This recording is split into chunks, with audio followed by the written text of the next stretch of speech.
Welcome back to Story Deep Dive with Dana and Rachel. This is a podcast with book coaches, editors, and besties as we discuss books not as readers but as writers to draw inspiration from great books and lots of laughs. And y'all, we are here for our an overview of our next book, which is One for the Money by Janet Evanovich. And listen, I'm going to go ahead and give the caveat because my mic is hot that y'all already know. Wait, if you don't know, welcome. Hello, welcome. So nice to have you.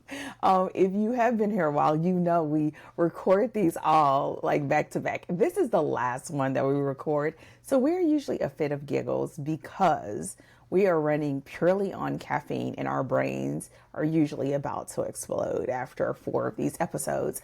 But what I can say is that we have thoroughly enjoyed this book, probably for both of us for reasons we did not anticipate. This was not a new read to me. It was a new read to Rachel. And so we're going to get to that in just a second. But first, Rachel, what you got going on over there at Story Cipher? Oh man, listen. So we just, and I say it like that because we spent the last 2 straight weeks. I mean, we worked at least 14 days straight preparing for the launch of my writing community that we're calling the Academy.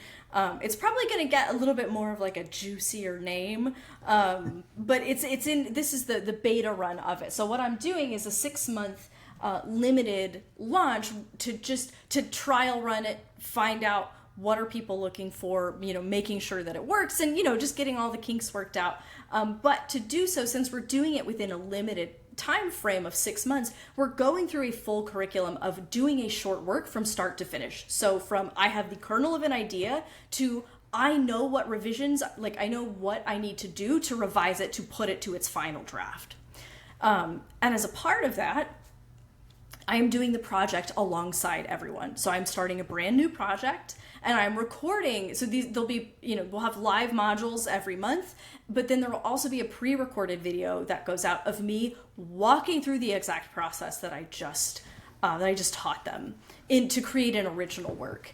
And the cool thing is that, as I'm preparing for individual modules and then kind of like cross-referencing it and trying it out and doing this kind of back and forth process is I have, kind of cracked the story. Like I know what project I'm going to do over the next 6 months, which is really cool. Like it was really exciting to kind of hit that insight and know have the kind of the core of the story. We're not to, this first module is exclusively have enough of an idea by the end of the module or by the end of the month that you've been working on it so that you can turn that into an outline using the 4X structure, which is what we'll do next month.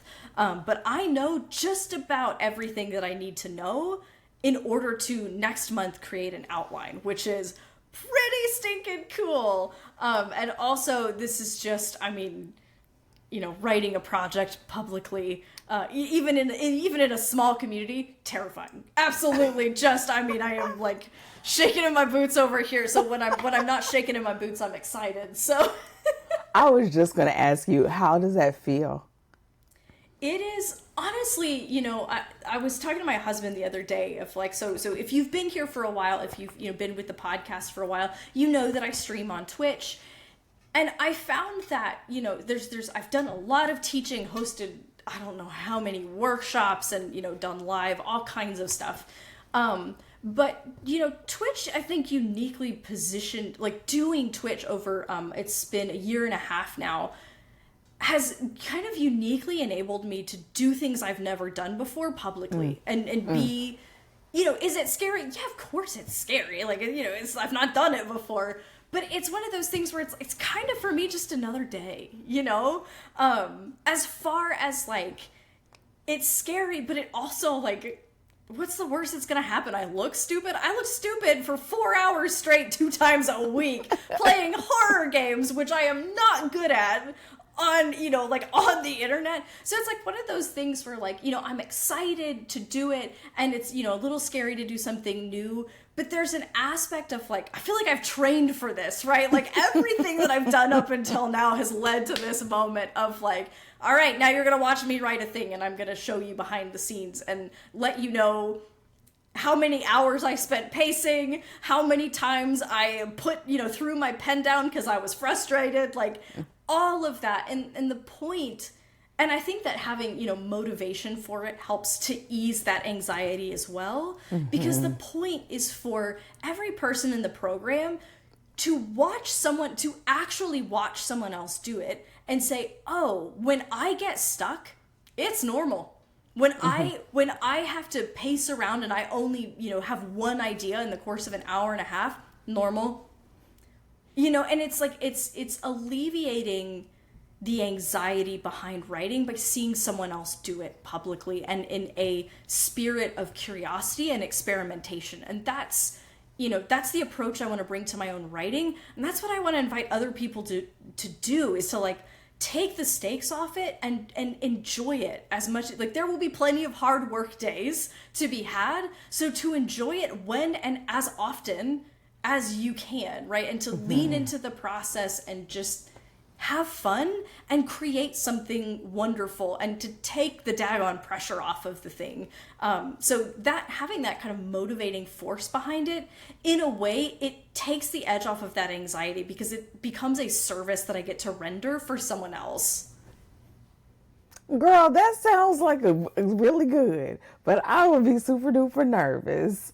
But I am, honestly, the thing is like, I am so obsessive about like, no matter what happens, I will complete this thing, right? If I say I'm going to do something, holy hell, I move mountains to do that thing, even if it kills me.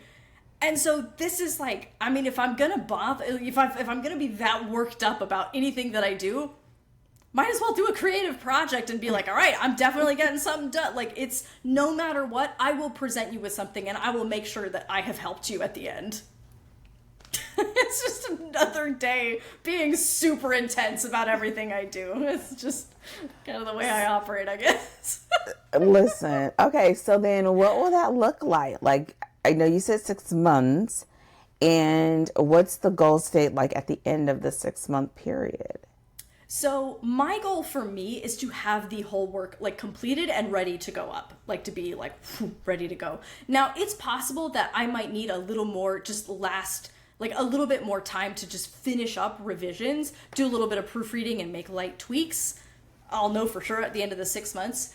For anyone who's joining me in the project, my goal is for, at bare minimum, for them to have a strong second draft and know exactly what they need to do to revise it into its final form. So everyone works at a little bit of a different pace. So one of the things I was really intentional about is like not making promises that like you'll have a finished draft by the end, because it partially depends on you whether you're gonna, how much you're able to attend to it and I didn't want to make false promises about when it's like dependent on them showing up and doing the work and the possibility that they have a strong second draft, but that there's they have a lot of revisions that they want to make, you know what I mean? So it's like the goal is that you have a good working draft and you know what you need to do to take it across the finish line. If it takes you a couple of extra months because you really, want to hammer out some dialogue or you're really digging into your exposition,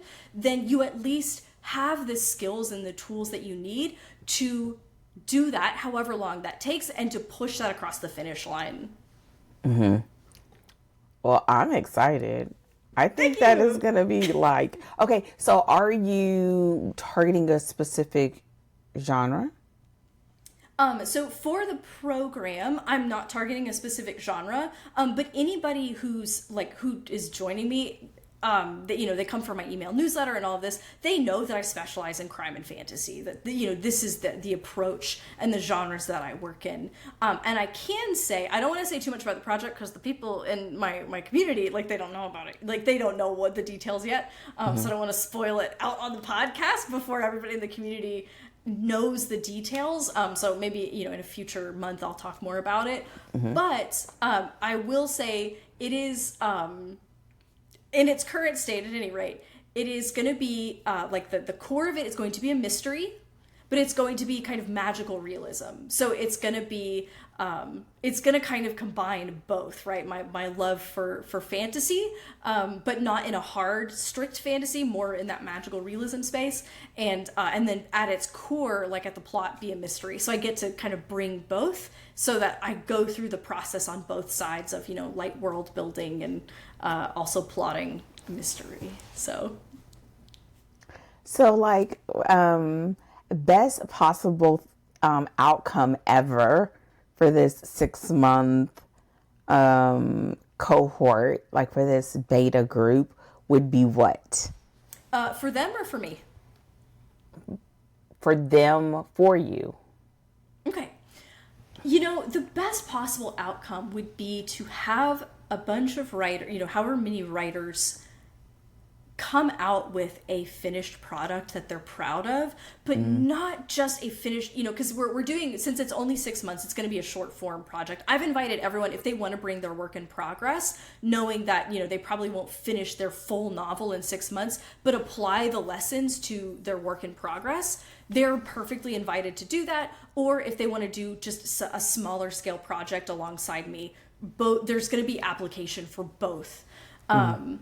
But my real, like, the dream outcome is that, I have writers who walk away with a finished product, something that they can put on their author website, right, as like a lead magnet to get that side of their business up and running while they are working on their longer form novel. And to really come out with like such a sense of like the joy of writing, less of that sort of perfectionism or anxiety around it, and a spirit of curiosity and enjoyment. Because we're gonna cover 4-act structure. We're gonna cover making sure that you're clear on your genres. In this podcast we have all kinds of conversation about how to make sure that your plot is working and you're setting your reader expectations. So I'm not expecting that we're just gonna like do whatever because it feels good kind of thing.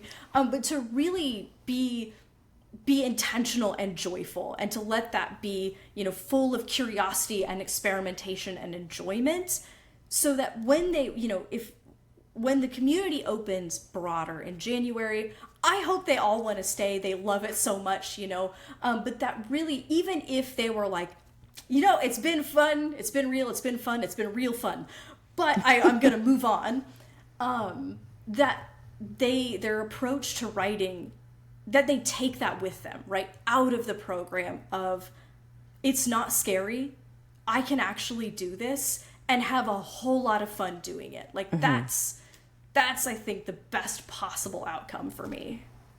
I'm excited for you. And I mean, if there's anything I can do, just let me know. But I'm super excited for you.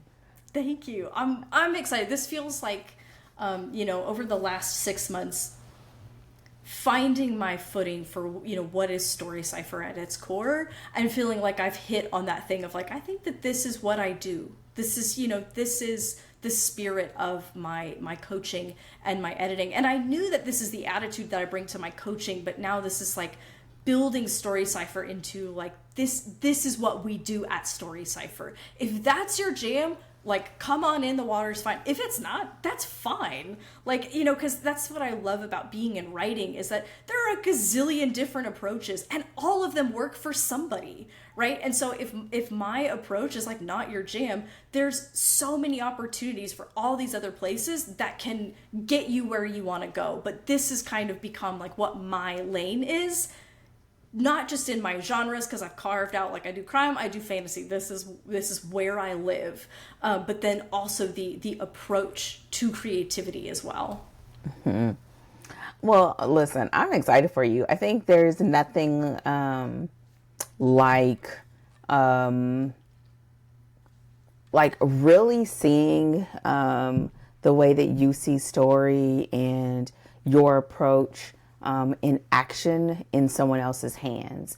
Yeah. That you see the universal of the approach, because everyone who kind of picks up that mantle puts their own spin on it.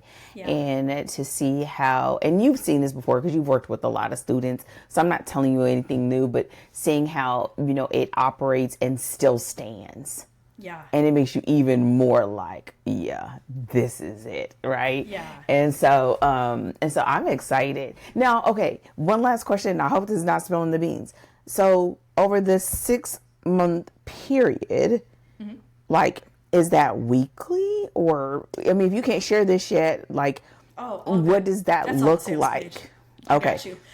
Yeah, so the way that it works, because I'm trying to kind of split that space between you need time to create and you need instruction to get the next step. So the basic structure, I'm doing it right now for the beta run on kind of a 3-week system, so that I can find out, what does the 4th week need to be? Do we want to do hot seats? Do we want to do book club? Are people like, please God, don't give me another thing. I just want this week to work, right? Like, to work on my thing. And so the way that it works is, in the first week is when I do a live module going through whatever step in the process, and just walking them through, like teaching and giving them, here's the teaching, and then here's what you need to do, right? These are your next steps, worksheets, all that good stuff to keep them moving on their project. The second week, I call it trial by fire. My trial by fire video comes out. Again, that's a pre-recorded video because I could not do that live and just with people watching me. Listen. Because you've done it and you do it. So I am not quite that brave yet. So that video will come out. And then the third week, we'll do Q&A. And the way that it's designed is you get the lesson, and then you have some time to kind of start noodling on it and start working. Mm-hmm. Then you see me do it, and trial by fire might answer some of your questions, might get you thinking about, like this is how I should approach it, or this is what I need to do. And by the time we get to that third week when we're doing a Q&A, you have had a chance to digest the material and also work with it so you can figure out, what questions do I have and what blocks am I running into? Like, what do I need to kind of finish this part of the process? And then even if that 4th week stays blank, you're there, you're working, and we have, we're doing it in circles. So if you have questions along the way, you can drop them, in the general channel and get answers to your questions, so that you have had adequate time to work all the way through the process, so that by the time we get to the next module, you have had time to work up to the point where you are ready for that next module, gotten your questions answered, made progress, everything you need. And then we move to the next one, and we do then the 3 weeks again, maybe something in the 4th week, maybe not, depending on what benefits the community. But that's kind of the structure that we're doing, so that there's something happening each week, but they're kind of made to sort of build on each other and promote your opportunity to actually do your project and work on it, and not just be on calls with me all the time. Yeah, that was going to be my next question, especially like in the beginning, you're building and or plotting and or getting ready, but then when you're in the writing phase, like you're writing. Yep. Okay. That sounds so much, oh my goodness. I think it's going to be like, I think it's going to be awesome. Like, you never know how it turns out until you do it. But again, that's the thing I was like saying earlier, is like, I won't quit until it is good, right? So like, I will work those modules. I will work that process. If it's not amazing, I'll make it amazing, right? I just won't, I can't do anything else. I'm compulsive. Listen, if you need like details for people looking for covers or how to go about setting it up for downloads, just let me know, because that is going to just be like, especially if they do it as a lead magnet. I always think that is one of the best projects to do, because you get an opportunity to see how what you have in your head translates to the page, and if that's what you really wanted. Yeah. Before you go into a full length something, 100%. And the thing too is like, it's a lot of times like that's one of the things that at least a lot of the authors who come to me, they're not thinking about up front is like, oh, well, eventually I'll need to build an email newsletter. It's like, well, you can start now. You can start attracting the kind of reader who wants to read the kind of thing that you're creating now, and start engaging with them and talking to them and getting, right, like building that relationship, so that when your novel is ready to come out, you have people who are like, yeah, I want to read that thing, right? And they're like, so you give yourself, like, you've laid track for yourself to have readers and to be able to release that novel to people who, and then you can find out, what did they like? What did they, but you're building that before you have like your novel done. And then you're like, ooh, I need to find the people who would want to read this, Mm-hmm. So you get that low stakes opportunity to make sure this is the lane I want to be in.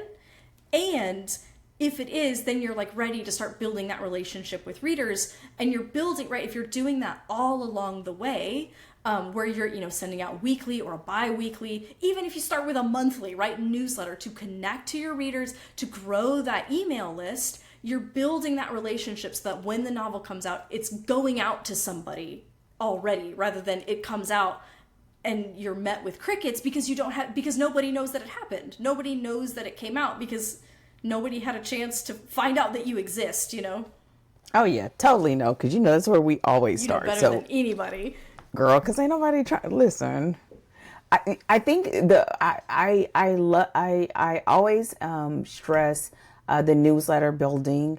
I think sometimes but I do like even more when people get to work out some of the nuances in their storytelling before they go to something longer, especially because now in romance, a lot of stories are averaging 100 to 120,000 words, right? And so that's hefty. Girl, it's not how it used to be. No, but I think it's because of a lot of the longer form and that sort of going in that direction. Mm-hmm. I mean, think about it. I mean, when we read Things We Never Got Over, the reason why that's a thumper is because I'm pretty sure that was like a good 130.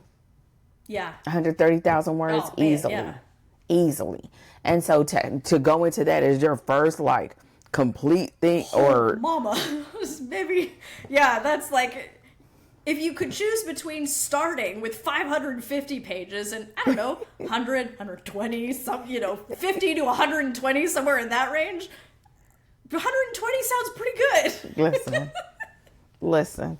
So yes, but having that, setting them up to begin the process of engaging with the readers and really establishing their own ecosystem is a fantastic, and it also shows them it's one of those moments where we can do hard things, right? Something that seemed so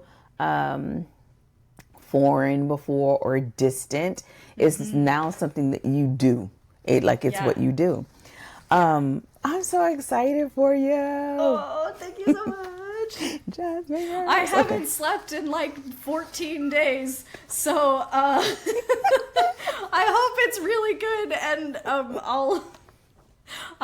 it's at the end of July. I've got, I think, a week off, and I'm just gonna try to recoup, because holy mackerel, it took a lot to get that, sort of set up and ready to like receive people into it.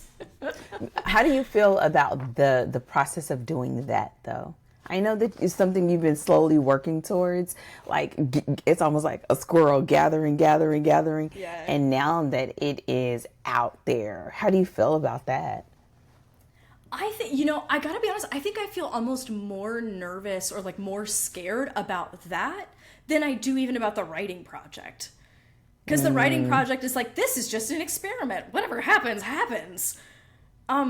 This feels like it's more like putting myself on the line. Because I really designed the Academy, to be deeply, to be as valuable, as useful to whoever joins as possible, but it is also infused with my ethos, right? It's infused with my personality and the way that I view creativity and the opportunity available in writing. And it's scary to put that on the line for people to be like, no, right? And you're just like, okay, I'll just take my book books and go home, you know?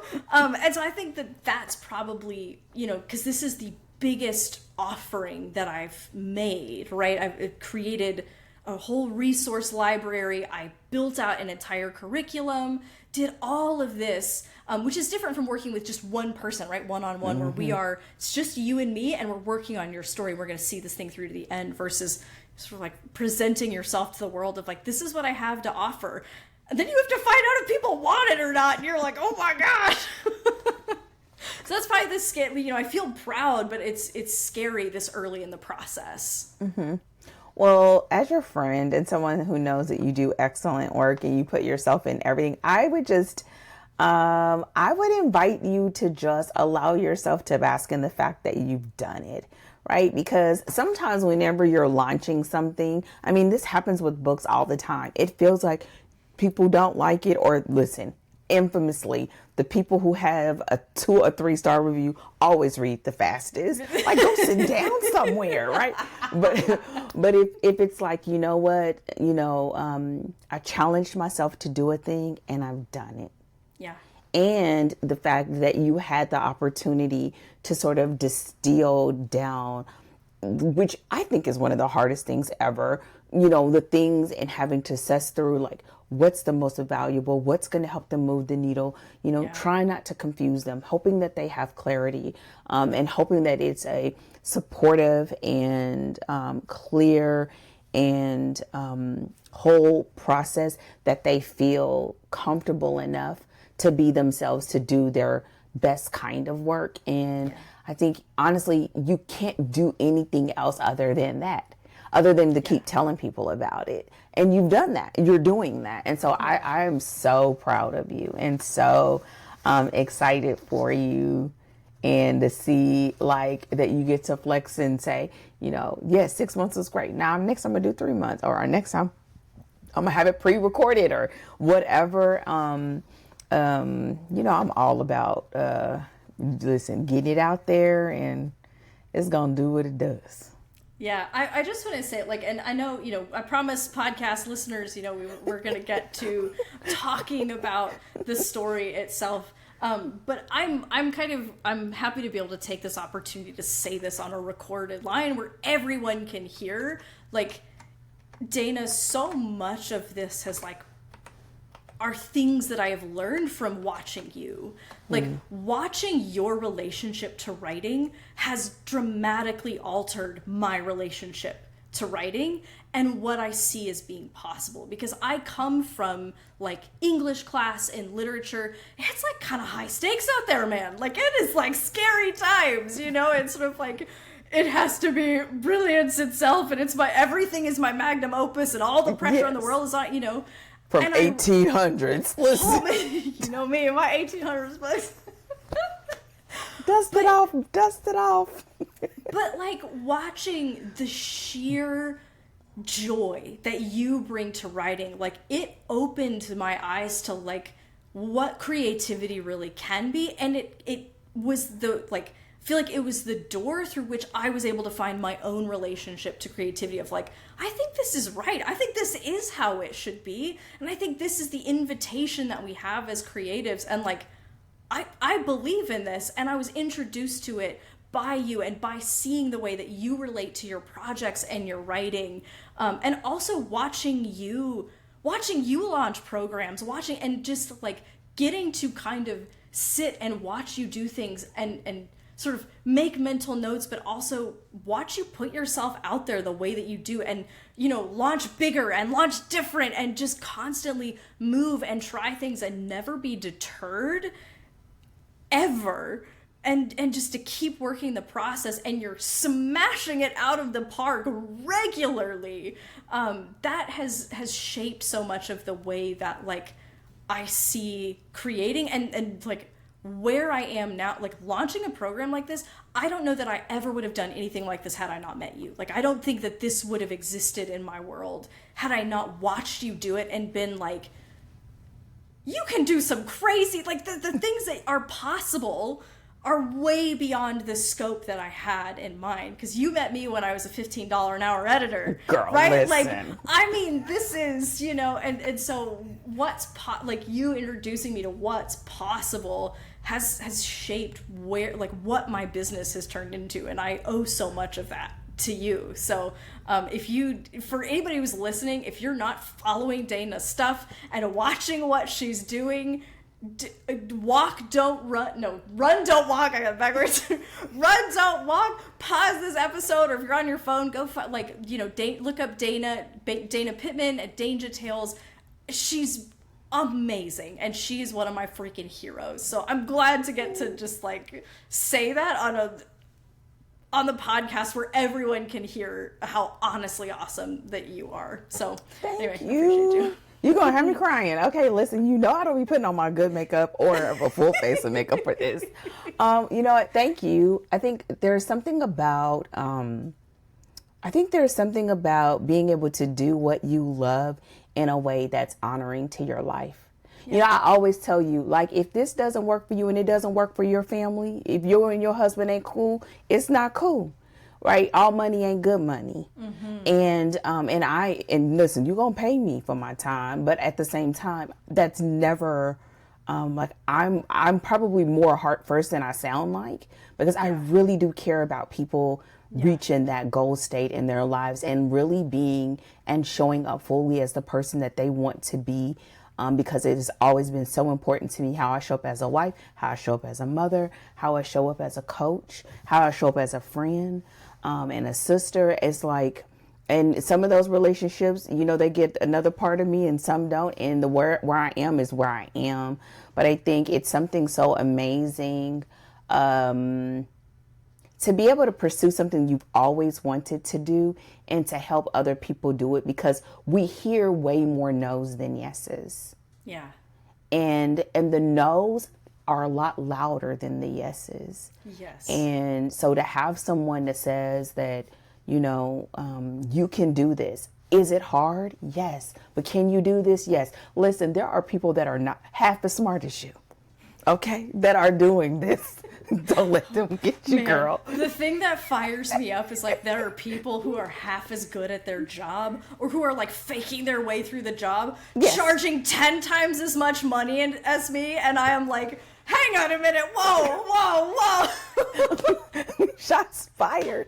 And that's how the hard thing, right? And I think we all go through that. And so I'm just thankful that even as I bump around and trying to, figure my way out around, and because I still think that the way that what we're doing and how we're doing it is not the norm. Even you may not feel like it, but I still think it. I mean, we know a lot of editors who don't get paid for their time. And would you like more, or would you like this to be something different? Yeah, you'd like a little more, but you're probably doing 10 times better than many people that you know. Y'all, listen, I'm giggling. There's no laughing in it. However, it kind of goes back to the conversation that we had in the last, you all will hear in another episode of it's a business. Yeah. This is a business. And the only way you're going to know is to put yourself out there. And there are not a lot of programs or opportunities for us to really see what can this look like. If this is what I want to do, I want to help people do it, and I want to write. Yeah. And I have so many people tell me that it's not possible. And I absolutely love proving that they're wrong. Yeah. Even though I don't care, I'm going to keep doing it anyway. I love seeing what you're doing. I love seeing your heart for people and their projects and what people get to do when they say yes to themselves by working with you. I think that's the best yes that you can have, is just saying, I'm going to let myself do this, and I'm going to give myself time to get better.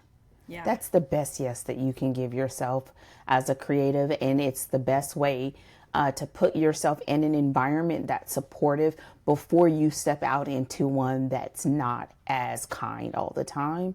But it is what you allow it to be. And that's what you're giving them with this cohort, right? That they can be. It's what we always told our kids, we wanted them to stay under our roof for a couple of years as adults, so you can go out and encounter the world, but know that you could come back home. Yeah. and get support and get help and then go back out there.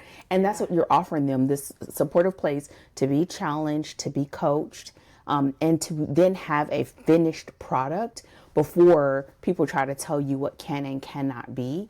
And so I just think you are an absolute brave person and a phenomenal coach to give them this opportunity. And the fact that you have to put yourself out there, I don't ever think that that sacrifice is not worth it, 10 times worth it, right? That what you sow is what you reap. And if you just keep coming, like you keep giving it like that with your whole heart and treating people the right way for the right reasons, expecting the right results, you are never gonna lack clients and you're never gonna lack opportunities. You just got to stay in that and don't let nobody burst that bubble, and have people that tell you the truth. Cause I'll tell you the truth. They almost had me. But we got it back. Listen, I kept trying to tell you, listen, cause listen, I will tell you the truth, but I will cut for you too. So therefore, yes. Those are the people you want in your corner, right? Exactly. And this, again, as a creative, we're having this conversation between ourselves, but this is us talking to whoever's listening, right? Yes. It's you want those people in your corner. You want someone who's going to say, to be that safety and who's going to be in your corner and believe in you, and who's also going to be like, that thing don't work. You're like, I need you to you need to step it up. Work it back. You know what? And the biggest thing of all of this is that it doesn't matter whether it's me or Rachel or who you coach with or who is your editor. You are responsible for saying yes to you first. Mm-hmm. Whether it's indie, trad, whether it's I want to do reverse harem. Girl, that's going to go down. One day I'm going to write another one because I can. But, no matter what and who it is, you have to wholeheartedly say it with your chest, give yourself permission, and then be willing to back that up. Yeah. So, reading. Y'all, we're really going to get to this, but I think this is I'm so glad you shared this because this is the spirit of what we've said in some of these other conversations, reading, finding your comms, looking at what you want to deliver. What do you want your stories to tell people when they walk away? Why would they want to come back? And I think having a contained environment to explore those things so that you can, because sometimes we think we know until we actually write it and it was like, that was all right. Or, nah, I didn't like that too much. Or, man, I wish it had more of this, versus that. And having the creative space to do that. So I'm excited for you. Girl, I'm going to be the loudest one on the front row, cutting up. Until you read the final product and you're like, this is weird. I'm like, girl, this is that weird stuff you're into. Listen, right. You're like, for real? This what we doing? Did I just up you up? This what we doing? Yes, I'm ready. I know we are of two different dispositions and two different tastes. You're gonna get a hold of that thing and be like, what the hell is this? Girl, listen, but I'm gonna read every word and then I'm gonna tell you. Oh my gosh, Rachel. I want all the details offline, y'all. I'm going to be so in the throes of it. I'm excited. Thank you so much. Thank you. Honestly, we spent the better part of the podcast talking about this, but I do, I think that these conversations, because the reality is we're doing the overview. You're going to hear all of it in the plot and character as episode. Yeah. You're not going to miss it. You're not going to miss anything. But this is another side of the creative life, right? You what you were talking about is you only know, and I didn't like this, or this doesn't actually work for me, or I wish I had more of this. You don't know that till you've done it, right? And you also which means that you need that encouragement. You need to have your business head on sometimes you got to get just fully into your creative cave, but this is creative life. This is this is one of the aspects of the creative life. We talk about study. Sometimes we verge, and this month in this, in our small talk especially, we're going to talk about the business side as well, but all of these are facets of the creative life, and they all are meant to work together. Right. And so we don't just pick and choose what we want. They all come with it. And that means that they can all exist in a reasonable harmony, right? Yes. And so this is all part of it. Yes. And listen, if you haven't already, at the time of this, I don't know what it's going to be, but I know that if you have not done so already, we probably should, like, when we do the show notes for this, put both of the separate websites, like we've said before, just so people can go, even if they're on your newsletter. But I think, I think this is this is what I think, for real. This particular book is inspiring this conversation because it isn't just a cut and dry sort of experience. It's not, this is a contemporary romance. This is a cozy mystery, right? Like, that, I think what she did is probably gave herself permission early on, and now we get the benefit of it. And when you see this sort of amalgamation of all these elements that sort of have this harmony that comes together, it is one of those things that make you excited as a writer. It's like, I wonder, how could I do something like that? Right? You see, like, what becomes the same thing of, like, what becomes possible. You're like, daggone it, she did something brilliant, and I kind of love it. And then it makes you like, Listen, I felt that way when I finished that first Sweet Romance. The fact that the story is almost 100,000 words and there's no sex, I really believe. That feels like an achievement. I don't know. I'm coming out of context, but I'm like, I don't know, but that seems like you've done something impressive. I said, who in the world did this? Oh my goodness. I know. But I think it also is one of those things of where you begin to understand where you have inklings in you that are wanting to express certain things, and then you begin to explore, what kind of story do I need to tell that? And when we talk about genre, one of the things, and we'll did you do the summary? You didn't do the summary. I haven't done the summary yet. Okay. Do I need to do it real quick before we go into it, or are we just let's do the summary real quick so we can do these. Y'all, let me tell you, first of all, don't forget to go to Rachel's website, and we are so excited, and we're going to want all the updates, and we're going to be extra nosy once the people who have paid their coins know what the details are. And then we're going to be extra nosy because we have 6 months to get some words on the page. Not we, because it's just going to be your part of our we. You mean like the royal we? Girl, the you we, okay? Have 6 months to get it in, and I'm excited. I know. All right, let me hit that summary, and we'll talk to you finally about One for the Money and Janet Evanovich. So here we go, summary. Smooth segue, nailed it. Come on. In Janet Evanovich's One for the Money, recently fired lingerie buyer Stephanie Plum turns to bounty hunting for her sleazy cousin when her temp jobs dry up and her car gets repossessed. If she wants the $10,000 to pay off her debt and buy back her furniture, she must bring in Joe Morelli, an ex-cop wanted for murder. But Stephanie has no equipment, a dubious understanding of what is and isn't legal, and a crazed prize fighter on her tail, keeping her from both Morelli and the truth about the night Morelli allegedly killed a man in cold blood. And Morelli doesn't just not want to be found, he especially doesn't want to be found by Stephanie Plum. She hit him with her car, it's a whole thing. Yeah, I still think she chopped off the last half of that summer. It's supposed to be cute. It's like, oh, she hit him with the car. It's a whole, it's just a nod to I'll tell you later. It's a nod to sort of the tone of the story and the setup. That's, we tried. It's fine. It's all good. It's all good. So, this is the overview. Y'all, we have already recorded 3 jam-pack episodes because we record these out of order, and if you're new around here, what's up? Now you and we know. record these out of order. And so this episode is about a little bit of the overview.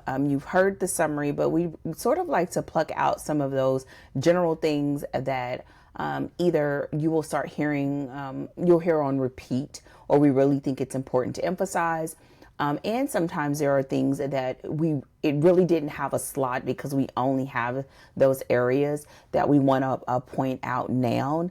I do also want to say is you don't have to have read the book to be able to enjoy this. I think even this earlier part of this conversation is that we don't have that often, but it is, that I think is gems that can be dropped at any time. And it's up to you to listen, go get yours, because we're going to get ours. Okay. So with that said, Rachel, I know we normally go over like a couple of the things that you want to discuss. And since we did that in the pre-recording, I'd love for you to sort of kick us off with how you, found out about, this book and sort of what impressions that left. And then I think we can kind of go into some of the comparisons that we've already had before we hit some of those high points. Yeah, that's perfect. So this was super interesting because I picked this book because of the impression that was left with me by someone who had mentioned this book to me. So it wasn't Dana. This was years ago, and another editor had sort of talked about this story as a cozy mystery. Like that was the way the book was kind of presented, or that was the suggestion that was kind of given by the book, as though it were sort of like a cozy murder mystery. Cozy mystery, as in I'm thinking murder mystery because the person I was talking to was a big crime reader. And so I showed up to this story, and this is why I picked it, because I was like, crime story, perfect. And I read it, and I was like, what the hell? This is a crime story? What is happening here? And so it was weird because, and I even, like, when I started reading it, again, I picked it up on this person's recommendation, and I just started reading it. I was like, which was probably a mistake, but it's fine. To go and, like, someone recommends a book, you don't read the back, you don't read anything about it, you just pick it up, and you're like, this is a good pick, and then you go right in.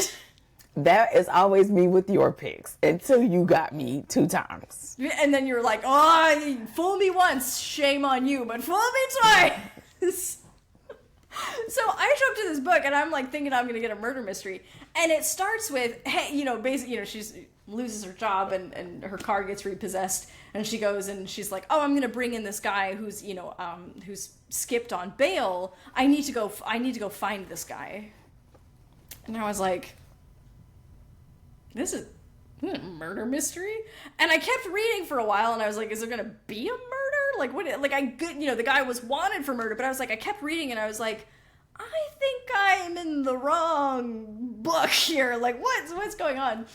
And if you read so I finally flipped, literally, I was like reading and I was like, this seems off. Finally, however many chapters in, I flip the book over and you read the back. The back gives no such impression. The back gives zero impression that this is what the story is about.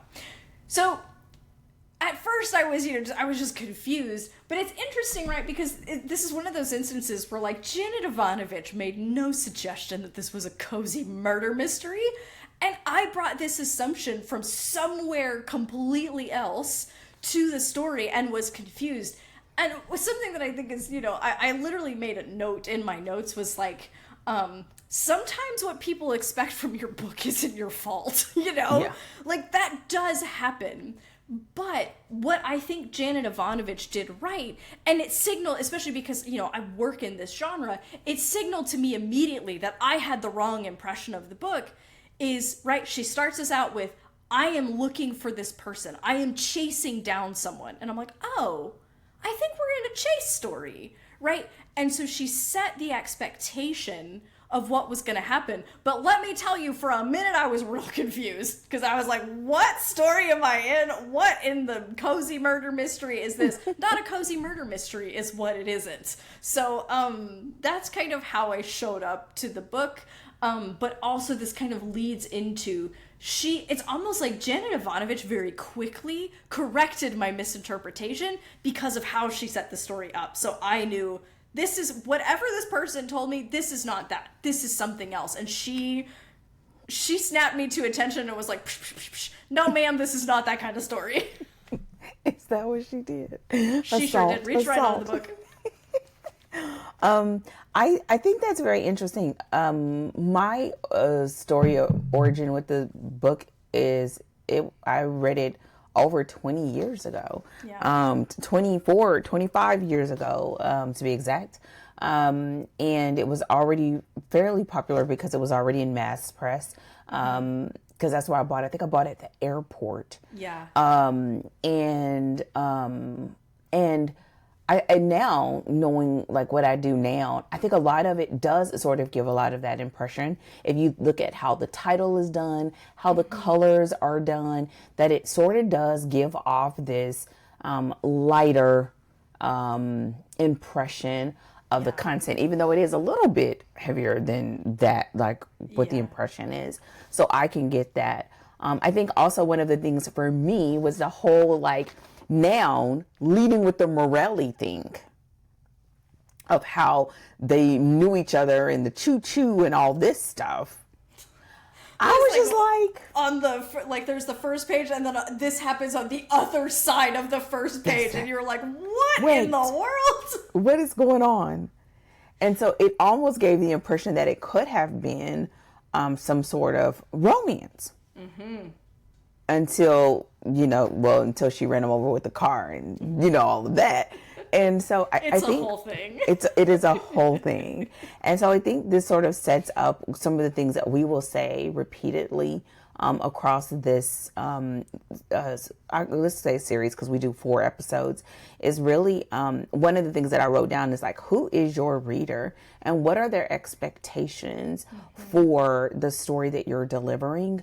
And we, before we even get into just a few of what those high points are, we sort of have enough episodes now, look at us doing it, to sort of make some comparisons with some of our past book selections that we think is a good representation of how they can sort of have the same vibe, but have a different delivery and a different sort of core genre. And so you want to talk a little bit about that. Yes. So yeah, really great book for comparison. And this was one that I've been writing about in my notes, is Dead Until Dark. So if you haven't listened to those episodes, after this one, while you're waiting for the plot episode to come out, because you're on the edge of your seat and you just can't wait. If you haven't already heard the Dead Until Dark episodes, you can go back and listen to those. But Dead Until Dark is similar, I think, to Janet Evanovich in a lot, to the Stephanie Plum novel in a lot of ways. So Dead Until Dark is the first novel of a serial style series. It features an amateur sleuth. It's also, right, we do have that very close and personal first person female narrator, right? So a lot of those kind of vibes are very similar, like tonally. Dead Until Dark is a little bit more serious, but it has that kind of very personable narrator that helps just kind of keep it from feeling too heavy. But so you have these kind of parallel sort of vibes, but there's this key difference in how the stories are set up so that what we expect to get from them is so that it shapes our expectations. So we've already talked about in the Stephanie Plum novel, the setup is Stephanie Plum wants to find Morelli. That he is accused of murder of some sort of dubious circumstances. She, at the beginning of the story, she doesn't care. She's like, I just need to bring him in. I need 10,000 G's. That's all I'm looking for. That's all I want.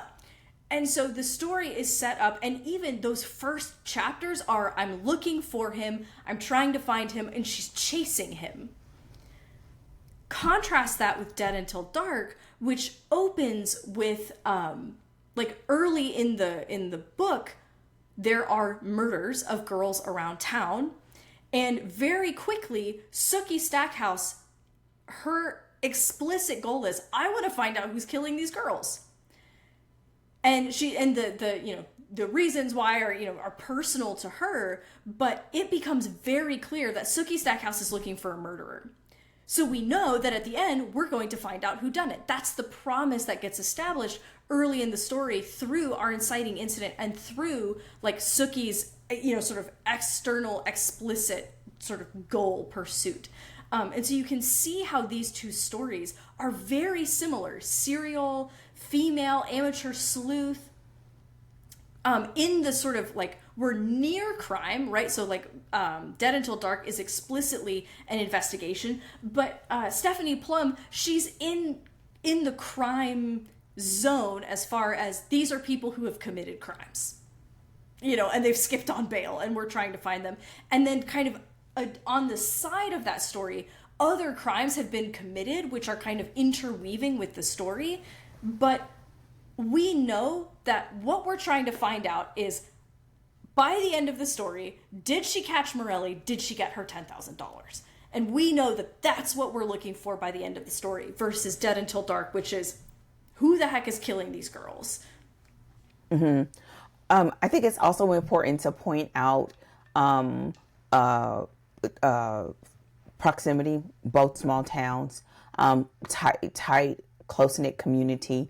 Also, the fact that there is a nice sized cast that contribute to reoccurring cast that contribute to the story and the tone and the vibe of the story. The I would say the vibe in general are almost night and day.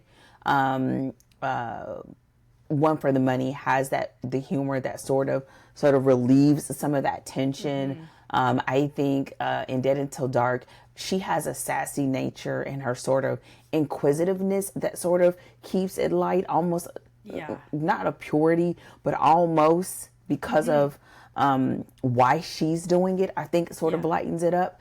But I think that there are a lot of comparisons there. I think one of the driving things that we'll say repeatedly in different ways is really setting that inciting incident sets the tone, right? It sort of sets the tone for what we're going to expect. And I think that that's one of the big parts of this series that's sort of a big takeaway for me. And I always know that that's true, but my thing was like, listen, there's a mystery there somewhere because she don't know where the dude is. She doing all this stuff and he keeps popping up, which makes it wonderful. So, who is your reader? What are those, are you setting those expectations for them and the story and helping to identify what that genre is? Because in this case, which we'll talk about, it's blending genres, right? You do have that mystery, you have action, you have humor, you have romance, slow burn, but there's a romance there. And so doing that and doing it well, which she does here, because it sort of melds down in such a way that you can't pull one from the other. And I think that's how you can get it confused. As far as what is that driving force. So looking at that inciting incident is extremely helpful. Was there any other elements that you want to add to that? We'll also talk in the plot episode a little bit about cozy ? Right? Of like, is this cozy? And sort of landing on this story, we the same way as sort of crime adjacent. It's cozy adjacent. It's cozy-ish. Mostly because so it has the humor, right? And there's a lot of humor to the situations and the way that sort of Stephanie solves problems or even sort of narrates the events. But it does have a little bit of that grit still in it of that, Stephanie's really in this story. This is kind of first in a serial, and she is brand new to bounty hunting. And she shows up like, how hard can it be? It's fine, and she just goes for it. And she kind of has to get confronted with the world that she's in. And she very quickly, kind of is like, oh no, this is not as straightforward as I thought it would be. But in being confronted with some of the stakes of the world that she's entering, it is a little gritty, and it kind of will give you a little bit of a skin crawl, every now and again. So especially now, right, where cozy mystery is, or cozy even more generally than just mystery, has really evolved into its own thing that has very specific expectations, some pretty strong do's and don'ts. You wouldn't class this as a cozy the way we know cozy now, but you can see some of those early cozy elements that just take some of the edge off of, so we're not looking at like a Michael Connelly where it's just like, oh, it's a crime and murder and it's dark and scary and it's not usually funny, right? And that's the like vibe. But it's kind of, we have the humor just kind of giving it a little bit of a lift and taking the edge off of some of those grittier moments, so that it's not all gritty, but we've got a little bit of both. And I mean, I can understand why it's a nod to cozy. But I do feel like we keep saying gritty because it is that you don't want to be caught off guard by some of those elements that are like, oh, because oh boy, it was a little bit much. But at the same time, it doesn't go all the way to your normal mystery, thriller, suspense aspects. And so it's sort of in this sort of valley, if you will. And I think and so I can see why, in the fact that you have the cast and the environment and the laughter.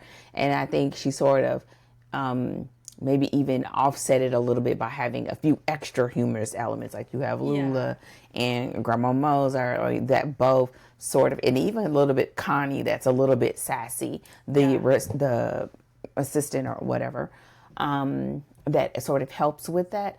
But I think the biggest part is you don't want to get it twisted, though, right? That they are different, and being clear about where you settle in it. But I think this is a great example of how it can be carried off, even if that finding out who murdered. I can't remember what the young lady's name was. So one of the girl was Carmen, and then I think the guy who was murdered was Kulesa or something like that. I'm pretty sure that was because I don't want to give it away, but I think at the end of this is like being really clear about that, so that you can hit those expectations. We've already sort of said it, but having a memorable cast. This has a great cast, and you do see more of them later. Like, it was a really great setup for that cast. And I know you have others. I think I have one more. I think this really is an opportunity it shows how this could be a blueprint for others, but at the same time, I kind of have an understanding of why we haven't seen as many that sort of mix like this. And I think it's because, like you and I've talked about offline, that cozy mystery is a thing. And it's really, a vibrant, very specific. And I think there are elements of this story that would cross over that line that your traditional cozy readers wouldn't want to read. And therefore, I think that's what sort of throws it off a little. And then there's something that you talk about in one of the episodes, I think it was our plotting episode, about how this really does look like turning some of those classic mystery novels on their head, right? Yeah. And I think that it's probably why you have those elements that have a little more grit and a little more bite than what you would normally see in a cozy mystery, even though you have a lot of those core similarities that are easier to pinpoint, and that some of these other things you don't really know until you start reading. Yeah, and I think this is one of those, this is connecting back to what we started talking about earlier, where, you look at this book and you're like, she really did that. Like, and you feel like, what could I do? And we'll talk about it in depth in the plotting episode. But I think Janet Evanovich I don't know. Had she read a dozen John Grisham novels? I have no idea. I don't know how she came to this book. But the thing is so this book came out in 1994 at the, this is right in the crux of John Grisham. Is that there's other novels like it, but he's the one who kind of really sticks out in my head as the, right, like, because you picked this book up in the airport, right? Grisham is like the quintessential like airplane read. And there's, he was sort of at the center of this genre thing happening, of these action stories that take place around, that they center around crimes, but they are themselves very much just action packed and guns and explosions and leggy brunettes and all of that stuff, happening with these, robust male leads. And this is what genre fiction in this lane was doing at the time.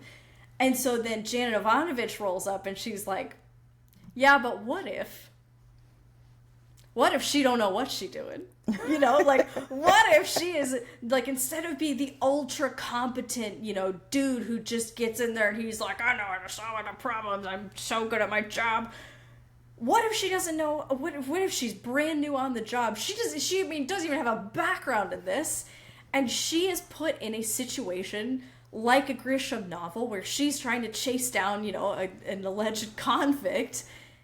And she's got no money, and she, her car is this horrifying clunker that she's, driving around. The muffler's gone, and she's, and again, it's like, the guy she's chasing, he's the good piece of tail, right? Like, and it's, you just take the whole thing and you turn it on its head. And I think that's how you get, a kind of cultural moment that is the Stephanie Plum novel, right? And I think that's, to your point, like, why, we don't really see a lot of it anymore, is because this emerged out of a very specific context. Mm-hmm. But the opportunity here for writers is like, well, what cultural moment is happening now in literature, in writing, and where is the opportunity to bring something fresh to it, because I think that's what happened here. And so that's why I think we haven't seen a lot more like this. But that doesn't mean that the opportunity doesn't exist anymore. Mm-hmm. Yeah, I as you were saying that, I think it's just so important to sort of, one of the things that we point out, and let me know if we miss anything else, because I think we covered everything, is as you're doing your reading, I think it's so important to pick up more than one. And I would say multiple authors. Don't just read several of the same because they're giving you their thing. And really begin to examine, not just a female amateur sleuth, but what are the other characteristics and what are the other dynamics that she brings to the table? What does that cast look like? What does that environment look like? Mm-hmm. Because in this case, setting is a character. What does that community look like? What are those quirks like? Yeah. What types of... what is the core conflict that you want driving those stories? And I would even challenge you to know, out a couple of 2, 3, 4, 5 books of what are some of those things that you can explore. Rachel pointed out Dead Until Dark. You can also look at our last book selection, which was Cold and Deadly, which is different. Like, it's not on the cozy-esque, but I think it is an execution of a very balanced romantic suspense, which this is not that. Yeah. And it's a totally different dynamic for the female protagonist in that story versus in Sookie and One for the Money. But I think the three of them together gives you a very good understanding. And lastly, I would say being really clear about what you want to write about and not write about. I think that is a big difference. Going into it from a Stephanie Plum perspective is really just about how you see the world and how you have her see the world. Mm-hmm. It's not about her being this knowledgeable, You know, she doesn't even know how to fight. She gets nervous about carrying pepper spray. Like, it's a whole thing. Yeah. Versus, I can't remember the officer in Cold and Deadly, of her being top notch and her getting pushback for her being a female in a male dominated environment, but her really knowing her stuff. And then having Suki, who is not knowledgeable in the area, but that's gifted, right? And so I think that's a driving force as you consider what elements you want to explore as far as those core external. But reading and looking at those will help you to begin to sort of get a nice little resting place and begin to sort of gather all that information before you move on to those next steps that do have a lot of commonalities. Now, not Cold and Deadly in that regard, like Community and all of that. Yeah. I guess you could say it a little bit because they were all officers. So that is its own form of a community. But to begin to explore those other elements. And I think that's what we're saying more than anything, and being really clear about that execution. I think that's why the story works, even though you have the genre, the fact that the mystery is not the driving force, et cetera, et cetera. It still works, and it's what it is, an entertaining read. Yeah. You know, the last thing that I would sort of, if I'm thinking about, what should someone know sort of going into the series of episodes as well as just this book, is, and you mentioned it already, but is that, this is the first book of a serial style series. And so, and how a book that's part of a serial functions is different from a standalone, is different from a trilogy or something with a tighter series structure, whether it's, an intentional 3-book or an intentional 5-book or whatever. And so the way that this book behaves is gonna look different from, something like Cold and Deadly, which is a standalone, but in a series that follows different protagonists, right? Like, so just knowing, where it's positioned. So when you get a serial style novel series, you're looking at, you're probably going to see less internal transformation, especially in that first book, because we have who knows how many books to go. But also it's going to be it's going to be a complete thing, right? It's gonna have a start and an end. It's gonna answer some question, but it's gonna be episodic. It's an episode in the life of Stephanie Plum, the bounty hunter, right?